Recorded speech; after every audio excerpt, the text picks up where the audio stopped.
తిరుమల యాత్రలో అలిపిరి శ్రీవారిమెట్టు మార్గాలు భక్తికి ఆధ్యాత్మికతకు ప్రతీకలు. అలిపిరిలో 3550 మెట్లు, శ్రీవారిమెట్టులో 2385 మెట్లు ఉన్నాయి. శ్రీనివాసమంగాపురం సమీపంలోని తిరుమల శ్రీవారిమెట్టు చిన్నదైన ఏటవాలు మార్గం. ఇది యాత్రికులకు 1.5 గంటల్లో పైకి చేరుకున్న అనుభూతిని ఇస్తుంది. ప్రతి మెట్టుపై ఓం నమో నారాయణాయ అనుకుంటూ నడవడం ఒక అద్భుతమైన ఆధ్యాత్మిక అనుభూతిగా భక్తులు భావిస్తారు. అలిపిరి మార్గం 11 కిలోమీటర్ల పొడవు ఉంటుంది. అలిపిరి మార్గంలో ఉన్న మొదటి కొండ మెట్లను మోకాలి మెట్లు అని పిలుస్తారు. ఈ మార్గంలో నడవడం ద్వారా కాలి నొప్పి తగ్గుతుందని నమ్మకం. శ్రీవారిమెట్టు మార్గాన్ని స్వయంగా స్వామివారు నడిచిన మార్గంగా భావిస్తారు. శ్రీవారిమెట్టు మార్గం పగటిపూట మాత్రమే తెరిచి ఉంటుంది. అలిపిరి మార్గం 24 గంటలు అందుబాటులో ఉంటుంది. శ్రీవారిమెట్టు మార్గంలో అరుదుగా చిరుతపులి సంచారం కూడా కనిపిస్తుంది. కాబట్టి భక్తులు గుంపులుగా వెళ్లడం మంచిది.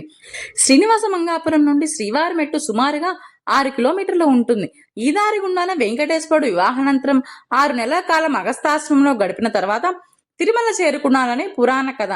అలిమేరు మంగను చేరడానికి దిగివచ్చే స్వామి ఒక అడుగు ఈ శ్రీవారిమెట్టుపై వేసి రెండవ అడుగు అలిమేలు మంగాపురంలో వేస్తాడని ప్రతీతి. శ్రీకృష్ణదేవరాయలు అనేక పర్యాయాలు నడిచి స్వామిని ఈ మార్గంలో దర్శించుకున్నాడు అని పురాణాలు చెబుతున్నాయి.